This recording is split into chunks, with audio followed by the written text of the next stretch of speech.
watching the EcoSpotlight show, and I'm your host, Phil Toussaint. Don't forget to like and subscribe to our channel, and check out our website for more exclusive content for Ecopreneurs.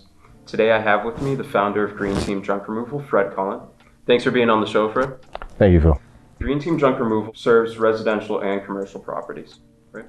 Yes, our main philosophy is to recycle, reuse, and donate 80% of everything we haul. And I really strive to meet that 80%. So what does Green Team Junk Removal do?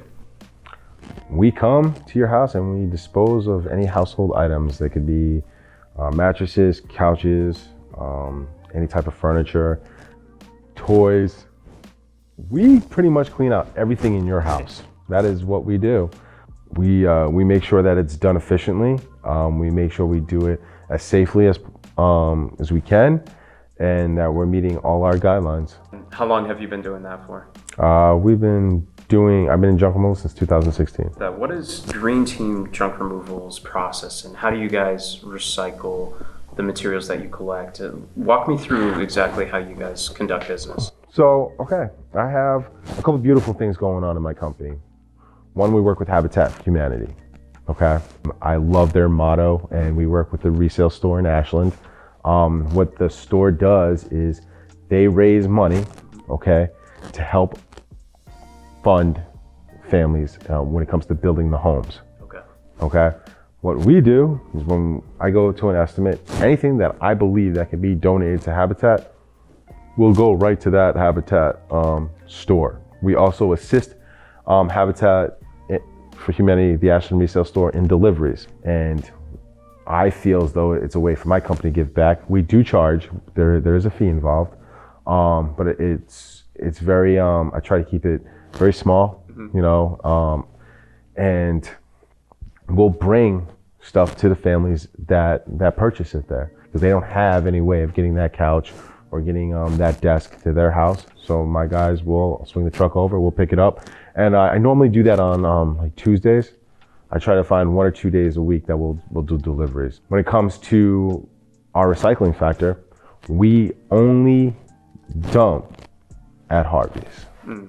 And I'm very committed to that. I like the idea of the green bucks that you guys offer as a loyalty program through the company. Do you mind just giving us a brief overview of what that means? Sure.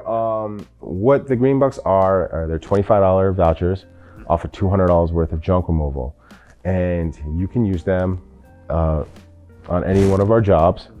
And I started the program to really give it to the real estate agents. Okay.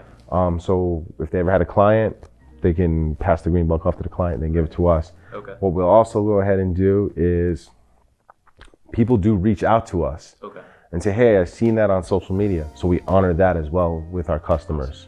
And it's also a referral program as well, because when we're in the houses, we'll also ask, hey, do you want some green bucks? So they can pass on to their friends as well. Love it. So what's it like working with hoarders? Hoarders are interesting, okay? You can go into a home and there could be 3 chairs that they need thrown out. And you go to pick them up, and that could be a set off an emotional wave for that one person. So when I go in and I work with a hoarder, I always go in with the mindset that I need to make sure that I'm mentally calm, patient, because you're going to be dealing with emotions where they're like happy, and next thing you know, it escalates. And you can't take that personal, because if you're coming into somebody's space that they've lived like this all their life, this is what they're used to. So it's like you're invading their privacy. So you have to be very respectful with them. And if you turn around and you say, I want this table removed, and they start arguing with you, sometimes it's better to say, okay, not a problem, and then walk outside. And then there's usually a family member there with the hoarder, and then just explain to the family member, hey, this is what's going on. And what the family member will do is they'll assist us. Sometimes what they'll do is they'll take them out so we can come in and clear out the whole entire place where they're not around. But I have worked where I've had situations where it's gotten very hostile, where my employees have been cursed out, where I've been cursed out. But again, my employees, when I know that I'm dealing with a hoarder situation, I inform my employees, we do not take anything personal. If they were to get loud, my employees are instructed just to walk away. Right. Just to literally just turn around and just be polite and just walk away. You don't, if somebody's escalating, don't go up with them. You know, you always just try to keep it calm and mellow and just walk away. It's best. I've seen that you have a hustle-like passion to the work that you do and the work ethic that you have. I watched a video on Facebook that you posted with Kyle Savith. Yes. And Kyle Savith is the #1 real estate agent under Keller Williams for gross volume and Yes. gross commissions in the U.S. And I noticed that he also sold $125 million in properties last year, 2018. Yes. So do you look up to him for advice? I do. It's very interesting on how I was able to stumble on meeting Kyle. Basically, I had played basketball for Mount Ida, and he had played basketball for Elms College. Okay. And all 4 years, he kicked our butt. I mean, the kid was a very good basketball player. He hustled on the court. And he was actually very good friends with one of my best friends, Matt McGoran, who was on the team with me. And Matt and Kyle had grew up playing together. And Matt would just come off the court and say he's really good. You know, and if you knew Matt has an ego when it comes to basketball, where nobody was better than Matt. You know, but he was good. Matt was one of the better basketball players in Taunton.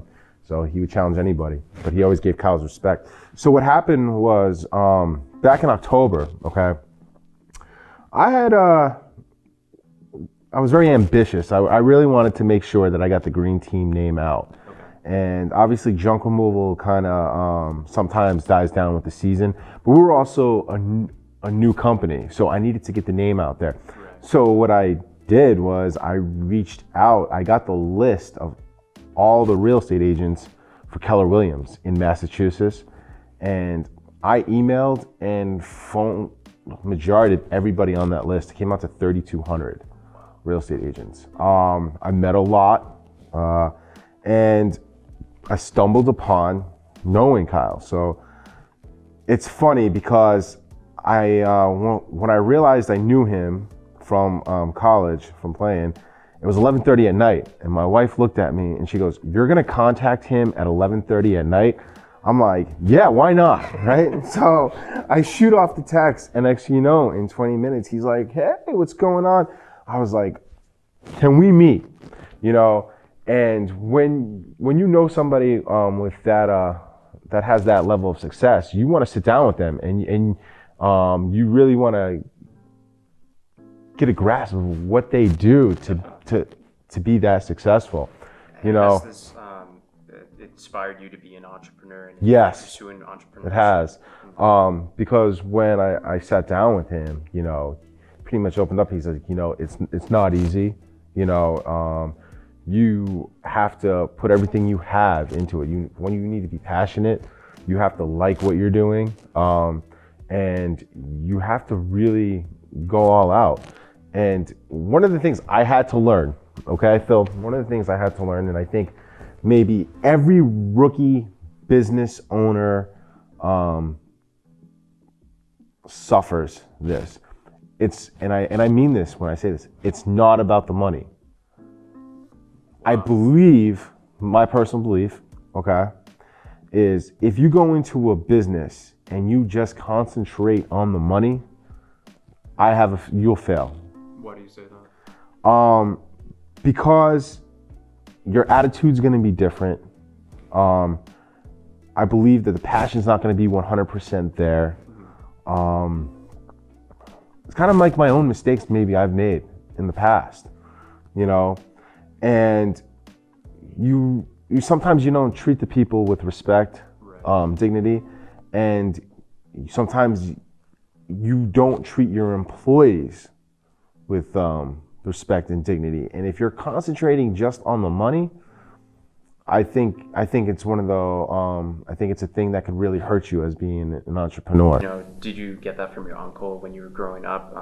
did you said that he instilled those values in you. Yes, I definitely got those values from my uncle growing up, hard working, as he was a very hard worker. But I also believe that me just being raised as a child, my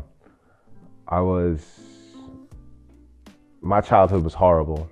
I mean, as a kid, it wasn't, I had a good upbringing. My uncle did an amazing job with me. My grandmother did an amazing job with me, but I didn't get to I wasn't raised by my parents, you know, and that hurt, you know, and I think what sorts of challenges did you have to deal with, you know, in that regard? One, I grew up with my grandmother in Brooklyn, and I wasn't doing good in school. Not at all. I can honestly tell you, my uncle had saved my life by pulling me out of New York. But yeah, I wasn't. I didn't do good in school. Constantly was made fun of as a kid. I think that's really what it was just the challenges that I went through growing up, where I always wanted to prove people wrong. You know, people would always say, "Oh, you can't do that," you know. But my uncle, he always, when he took over and he started raising me, you know, he tried to be as positive as possible. You know, my dad, he struggled with substance abuse. My mother, she had struggled with substance abuse as well, but he had a hard time maintaining his own home. He had came back from Vietnam War, and it just wasn't the best situation for him. I had made it a point where if I had set out for goals, and everybody that used to tell me, you can't do this, you know, it was like, no, I'm gonna go ahead and I'm gonna do it, you know. And I think that's where my work ethic comes from. Do you think people are disconnected, and that's why they waste so much? I think it's an age difference. I think it's a time difference. I think more millennials are more conscientious about the environment, about Earth Day, about how to help the environment. Mm-hmm. Where I believe that the older generation, they didn't have that growing up. Right. You know, they didn't have the media really talking about, you know, what's going on mm-hmm. in the world and in the environment. And also, social media is huge these days. It's one of those things now. And do you think that because of that age difference, you look at that, there's almost two different mindsets when it comes to considering the environment and nature? Yes, and that's why I believe Green Team's the future. That's one of the reasons why when I had looked and did all my research in creating the Green Team, that going forward, the younger generation, they're next.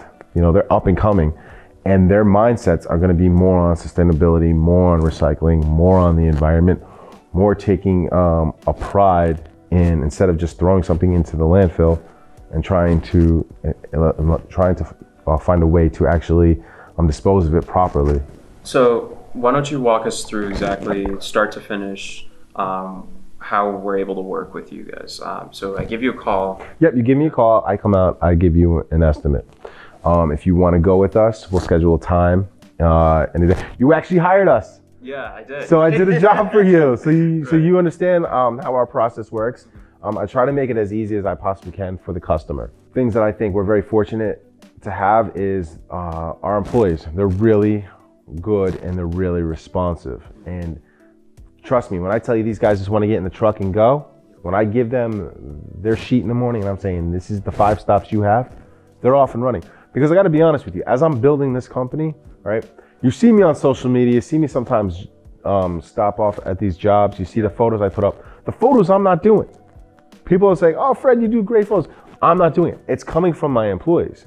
They're doing that. They'll go ahead and they'll make their own content. They'll send it to me because I could have a truck in Wellesley and I'm in Quincy giving an estimate. So, that's how it's pretty much going all day long. As the trucks are out, I'm at the houses getting the estimates. And it's getting to the point, like I said, with our growth, where a lot of people now that I'm starting to juggle with is I'm getting the phone calls. We know about your service. Can you come right now?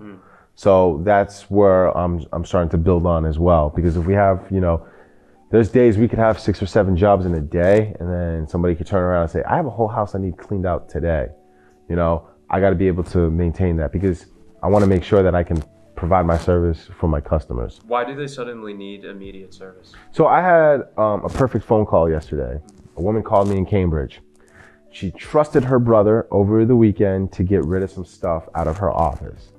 The brother turned around, took the stuff out of the office, but put it on the curb right in front of her business. So she needed us to come out right away. Unfortunately, because we were jammed, I wasn't able to come out. Okay. But what I was able to do was make a phone call with another company that I know has a good reputation. And that, again, this is networking. This is where we could all help each other out in the industry and say, hey, listen, I can't do the job, but can you do it? And he went over and did it, So that's why I always try to work with people. Do you believe that individuals hold a responsibility when it comes to the waste that they produce, and once that waste leaves the home, they should think about those things? I think they're starting to. I think they really are. I think I see a lot of talk in my town about recycling. I see a lot of people looking to try to find alternative ways to get rid of their trash. You actually can kind of see it in the barrels that are being sent. The recycling barrels are bigger than the actual trash barrels. So I think that in a way they are trying to push recycling and really be more conscientious. Look at Boston. If you go into the city of Boston, right, on some of the garbage cans, they'll show you this goes into the landfill, this doesn't.